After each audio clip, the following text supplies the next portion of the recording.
39 साल की सूचना सेठ का जन्म कोलकाता में हुआ। फिजिक्स ऑनर से ग्रेजुएशन करने के बाद संस्कृत से वो पीजी की। आगे की पढ़ाई वो डाटा साइंस और एआई से की। इतनी पढ़ी लिखी सूचना, लेकिन काम ऐसा की जिसे सुनकर किसी का भी दिमाग चकरा जाए। कोई कितना ही गिर सकता है, बदले की आग ऐसी कि माँ के प्यार भी फीका पड़ जाए। अपने पति से बदला लेने का सनक ऐसा कि 4 साल के बेटे को ही उसने मार डाला, क्योंकि उसका पति वेंकटेश अपने बेटे से बहुत ही प्यार करता था। वेंकटेश से बदला लेने के लिए वो किसी भी हद तक गिर सकती थी। बदले की आग के आगे बेटे का प्यार फीका पड़ गया। आखिर कैसे कोई माँ अपने कोख से जन्मे बेटे को मार सकती है? आखिर कैसे कोई पत्नी अपने पति से इतना नफरत कर सकती है? आखिर उसके साथ ऐसा क्या हुआ जो उसे ऐसा कदम उठाना पड़ा? क्या उसे अपने बेटे से प्यार नहीं था? आखिर कैसे उसने अपने कलेजे के टुकड़े को मौत के घाट उतार दिया? नमस्कार दोस्तों, मैं अभिषेक और आप देख रहे हैं क्राइम की दुनिया का कड़वा सच अनवाइंड पे। रात के 10 बज रहे थे। सूचना होटल के रिसेप्शन काउंटर पर आती है और रिसेप्शनिस्ट से कहती है, मुझे जरूरी काम आ गया है, मुझे अभी बैंगलोर जाना है, एक कैब अरेंज कर दो। जो कि लगभग 550 किलोमीटर था। तो रिसेप्शनिस्ट सूचना से कहता है, मैडम कैब से जाओगे तो टाइम तो लगेगा ही लगेगा और पैसा भी ज़्यादा लगेगा। आप कहें तो मैं फ़्लाइट बुक कर देता हूँ। तो सूचना कहती है, नहीं, मुझे कैब से ही जाना है, जो पैसा लगेगा वो मैं दूंगी। तो रिसेप्शन वाले ट्रैवल एजेंट को कॉल करके कैब बुक करते हैं, जिसका की रेट 30,000 रुपये तय हुआ और लेट नाइट रहने के कारण ये काफ़ी ज़्यादा था। जिसका कि ड्राइवर का नाम रॉय जॉन डिसूजा था and he loves to drive at night because there is no traffic at night. तो सूचना रात के 1 बजे होटल चेकआउट करती है और उसके हाथ में एक रेड कलर का ट्रॉली बैग था। वो गाड़ी के पास जाती है तो ड्राइवर उससे बैग लेकर डिक्की में डालता है। वो बैग उठाता है तो उसे बैग भारी लगता है। तो ड्राइवर पूछता है, मैडम इसमें कोई अल्कोहल तो नहीं है? तो सूचना ड्राइवर से कहती है, नहीं इसमें अल्कोहल तो नहीं है, लेकिन मैं काफ़ी परचेजिंग की हूँ वही है और इसीलिए बैग भारी है। इसके बाद सूचना गाड़ी में बैठ जाती है और गाड़ी बेंगलोर के लिए निकल जाती है। उधर होटल रिसेप्शन के स्टाफ काफ़ी परेशान थे, क्योंकि सूचना आई तो थी अपने 4 साल के बेटे के साथ, लेकिन गई अकेले, वो भी एक रेड कलर के ट्रॉली बैग के साथ।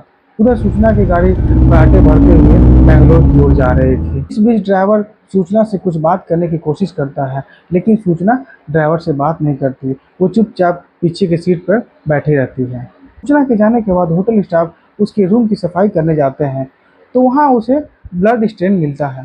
ब्लड स्टेन दिखने के बाद सफाई कर्मचारी काफ़ी परेशान हो जाता है और वो भागता हुआ रिसेप्शन काउंटर पर पहुँचता है। तुरंत होटल की ओर से पुलिस को कॉल की जाती है। पुलिस को रिपोर्ट मिलती है कि सूचना रात के 1 बजे होटल चेकआउट करती है और रात के 1 बजे वो कैब से बाई रोड बैंगलोर की ओर निकल रही थी, वो भी 550 किलोमीटर। वो पुलिस चौंक जाती है कि एक अकेली लेडी रात में 1 बजे बैंगलोर की ओर निकलती है, वो भी बाई रोड, वो भी अकेले। पुलिस होटल की सीसीटीवी फुटेज चेक करती है। होटल स्टाफ पुलिस को बताते हैं कि आई तो वो अपने 4 साल के बेटे के साथ थी, लेकिन गई अपने एक बड़े से ट्रॉली बैग के साथ अकेले। पुलिस होटल से ट्रैवल एजेंट का नंबर लेती है और ड्राइवर को कॉल करके बोलती है कि आपके साथ जो मैडम बैठी हैं उनसे बात करवाओ। पुलिस सूचना से पूछती है कि मैडम आप आए तो अपने 4 साल के बेटे के साथ थे, लेकिन आप गए अकेले, आपका बेटा कहाँ है? तो सूचना कहती है कि हमारे रिश्तेदार बेंगलोर में ही रहते हैं, मैं अपना बेटे को वहीं छोड़कर आई हूँ। पुलिस जब उससे बात की तो पुलिस को सब कुछ ठीक ही लग रहा था, क्योंकि वो बहुत ही कॉन्फिडेंटली बात कर रही थी। पुलिस सूचना से जब उसके परिवार का पता मांगती है तो वो पूरा पता पूरे स्ट्रीट नंबर के साथ लिखवा देती है। पुलिस को पूरा विश्वास हो चुका था कि सूचना सही बोल रही है, फिर भी पुलिस ने एक कांस्टेबल को उसके बताए गए पते पर भेजती है। तो वहाँ जाकर पता चलता है कि ये सारा एड्रेस ही गलत है और ना ही उस नाम का कोई व्यक्ति वहाँ पर रहता है। सूचना ने जितना कुछ बताया था सब कुछ फेक था। पुलिस को उस पर डाउट होती है तो पुलिस ड्राइवर को कॉल करके कहती है कि अपनी गाड़ी को एक नज़दीकी पुलिस स्टेशन में लेकर जाओ और जाकर वहाँ पर पुलिस स्टेशन में किसी से मेरा बात करवाओ। इतना सुनते ही ड्राइवर समझ चुका था कि कुछ तो गड़बड़ है, तो वह चाय पीने के बहाने गाड़ी से उतरता है और आसपास में पता करता है कि वहाँ नियरेस्ट पुलिस स्टेशन कहाँ है। वे लोग गोवा और कर्नाटक के बॉर्डर पे थे और पुलिस स्टेशन कर्नाटका में थी। ड्राइवर गाड़ी भगाता हुआ सीधा पुलिस स्टेशन पहुँचता है और अपना नंबर से कर्नाटका पुलिस को गोवा पुलिस से बात करवाता है। गोवा पुलिस कर्नाटका पुलिस को सारी बातें बताती है और कहती है, सर प्लीज़ उसकी बैग चेक करी। कर्नाटका पुलिस सूचना को गाड़ी से पुलिस स्टेशन लेकर आती है और पूछती है कि आपके बैग में क्या है। तो सूचना कहती है कि सर, बैग में सिर्फ टॉयज और कपड़े हैं। तो पुलिस उसे बैग को खोलने को कहती है। जब बैग खुलता है तो उसमें कपड़े थे। कपड़े को हटाया जाता है तो सबके होश उड़ जाते हैं। सभी के चेहरे से तोते उड़ जाते हैं, क्योंकि बैग में एक बच्चे की बॉडी थी। उसे काफी ठूंस कर और उसका हाथ पैर मोड़कर रखा गया था। सुनकर ही रोंगटे खड़े हो जाए, तो फिर एक माँ अपने कलेजे के टुकड़े के साथ में ऐसा कैसे कर सकती है? आखिर ये बात यहाँ तक पहुंची कैसे? क्यों एक माँ हैवानियत की सारी हदें पार कर चुकी थी? पढ़ाई के बाद सूचना बैंगलोर पहुंचती है और उसका मुलाकात वेंकटेश से होता है। दोनों सेम प्रोफेशन से थे, तो दोस्ती हो जाती है। और दोस्ती कब प्यार में बदल जाती है और प्यार कब शादी तक पहुंच जाता है, उन्हें भी पता नहीं चलता। उसके बाद दोनों ने मिलकर एक स्टार्टअप का नींव रखा और माइंडफुल एआई लैब के नाम से एक आईटी कंपनी बनाई। कुछ साल काम करने के बाद वेंकटेश अपना स्टार्टअप कंपनी को छोड़कर एक नया कंपनी ज्वाइन कर लेता है। सूचना को बुरा तो बहुत लगा, क्योंकि वो अकेले पड़ चुके थे, लेकिन वो चीज़ों को जैसे तैसे कर कर मैनेज कर रही थी। उसे काम मैनेज करने में परेशानी भी हो रही थी। शादी के 9 साल के बाद दोनों को पहला बच्चा होता है और बच्चे का नाम चिन्मय होता है। दोनों की लाइफ ठीक ठाक चल रही थी कि कोविड आ जाता है और दोनों घर पे रहने लग जाते हैं। लॉकडाउन में दोनों के बीच लड़ाइयाँ होने लगती है और दोनों के बीच दूरियां बढ़ जाती है। कभी चिन्मय की रिस्पॉन्सिबिलिटी को लेकर, कभी दोनों के रिलेशनशिप को लेकर लड़ाइयाँ बढ़ती जा रही थी। रिलेशनशिप जबरदस्ती खींच रहे थे। आखिरकार 2022 में दोनों के बीच काफ़ी भयंकर लड़ाई होता है और वेंकटेश उस घर को छोड़कर दूसरे घर में शिफ्ट कर जाता है। उधर सूचना वेंकटेश पर डोमेस्टिक वायलेंस का केस कर चुकी थी। वेंकटेश सूचना पर हाथ उठाता था और इन सभी चीज़ों से परेशान होकर सूचना डाइवोर्स फाइल कर चुकी थी। सूचना ने कोर्ट में डोमेस्टिक वायलेंस का एविडेंस भेज चुकी थी।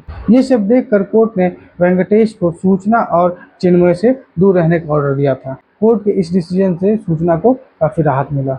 इसके बाद सूचना ने कोर्ट में एलिमोनी के लिए फाइल किया, वो भी 2.5 लाख रुपये पर मंथ। लेकिन कोर्ट 20,000 रुपये पर मंथ एलिमोनी पर तैयार होती है। 3 महीने बीत जाते हैं।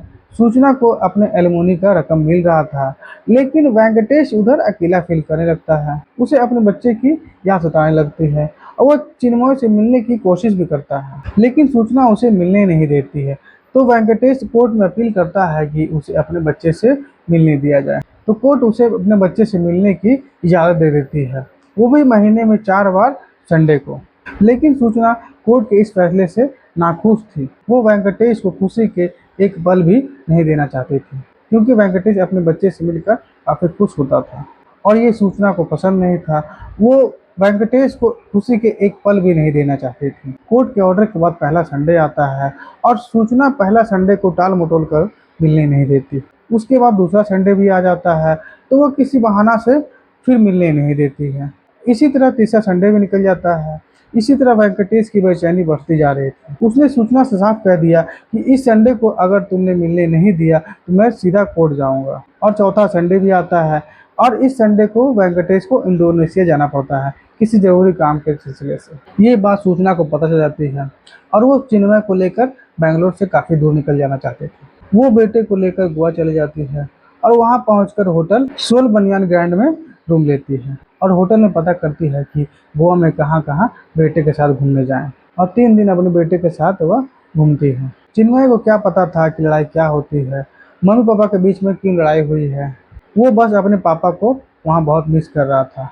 उसे लग रहा था कि पापा कहीं से आ जाएंगे। उसे लग रहा था कि वो लोग छुट्टी मनाने आया है और पापा कहीं से वहाँ पहुँच जाएंगे। बच्चे को तो माँ बाप दोनों का प्यार चाहिए होता है। सूचना गोवा में 4 दिन बिता चुकी थी और उसे किसी जरूरी काम से बैंगलोर जाना था। वो बैंगलोर से नफरत करने लगी थी और वो बैंगलोर जाना नहीं चाहती थी। वो वेंकटेश का शक्ल भी नहीं दिखना चाहती थी, लेकिन उसे बहुत ही अर्जेंट काम था, इसी कारण उसे बैंगलोर जाना ही था। वो रात के 1 बजे बैंगलोर के लिए बाय रोड निकल चुकी थी। वो आई तो अपने 4 साल बेटे के साथ थी, लेकिन गई अकेले, वो भी एक रेड कलर के बैग के साथ। उधर पुलिस को रेड बैग में चिन्मय की बॉडी मिलती है और वो गोवा पुलिस को इन्फॉर्म करती है और बॉडी को पोस्टमार्टम के लिए पास की हॉस्पिटल भेज दिया। और गोवा पुलिस गोवा से सूचना के रिमांड के लिए निकल चुकी थी, क्योंकि ये केस गोवा का था। पुलिस सूचना से पूछती है कि आखिरकार तुमने अपने बेटे को क्यों मारा। तो सूचना कहती है कि मैंने अपने बेटे को नहीं मारा है। वो कहती है कि 7 की रात को मैं सोती हूँ और 8 की सुबह जब उठती हूँ तो देखती हूँ कि चिन्मय मर चुका है। उसे समझ नहीं आया कि वो क्या करे। तो पुलिस सूचना से पूछती है कि रूम पे जो ब्लड स्टेन मिले हैं वो किसके हैं। तो सूचना कहती है कि वो ब्लड स्टेन मेरे ही हैं। उधर पुलिस को सूचना के रूम से 2 कफ सिरप के बॉटल मिले और पुलिस ब्लड स्टेन की डीएनए कराती है तो वो सूचना की ही निकलती है। हैरानी की बात तो यह है कि पोस्टमार्टम में भी चिन्मय की बॉडी से कोई स्ट्रगल साइन नहीं मिला। शरीर पे कोई भी दाग नहीं था। मोस्ट प्रोबेबली उसकी मृत्यु दम घुटने से हुई है, या तो टॉवल से या पिल्लो से उसके दम घोटा गया हो। सूचना के बैग से एक लेटर मिलता है जिसमें लिखा होता है कि वो कोर्ट के फैसले से खुश नहीं है। वो अपने पति से इतना नफरत करने लग गई थी कि वो नहीं चाहती थी कि चिन्मय उससे मिले और इसीलिए 8 जनवरी को अपनी ममता का गला उसने घोट दिया। बदले की आग में जलकर वो अंधी हो चुकी थी। उसने एक बार भी उस मासूम के बारे में नहीं सोचा। वो फ्लाइट से भी ट्रैवल नहीं करना चाह रही थी क्योंकि एयरपोर्ट पे बैग स्कैन होता है। इसीलिए उसने रोड से जाना सही समझा। वो भी अपने बेटे के बॉडी के साथ 550 किलोमीटर चला। होटल स्टाफ के मुस्तैदी ने उसे पकड़वाया। तारीफ तो पुलिस की भी होनी चाहिए और कैब ड्राइवर ने भी काफ़ी मदद किया। बिना उसके ये पॉसिबल ही नहीं होता। सूचना को गोवा पुलिस अरेस्ट कर जेल भेज चुकी है। तो दोस्तों ये कहानी कैसी लगी कमेंट करके जरूर बताएं और हाँ, वीडियो को लाइक एंड सब्सक्राइब जरूर करें ताकि ऐसा ही कहानियाँ लाता रहूं। दोस्तों काफ़ी रिसर्च टाइम और मेहनत लगता है, तो कृपया लाइक एंड सब्सक्राइब जरूर करें। तो मिलते हैं नेक्स्ट वीडियो में, तब तक के लिए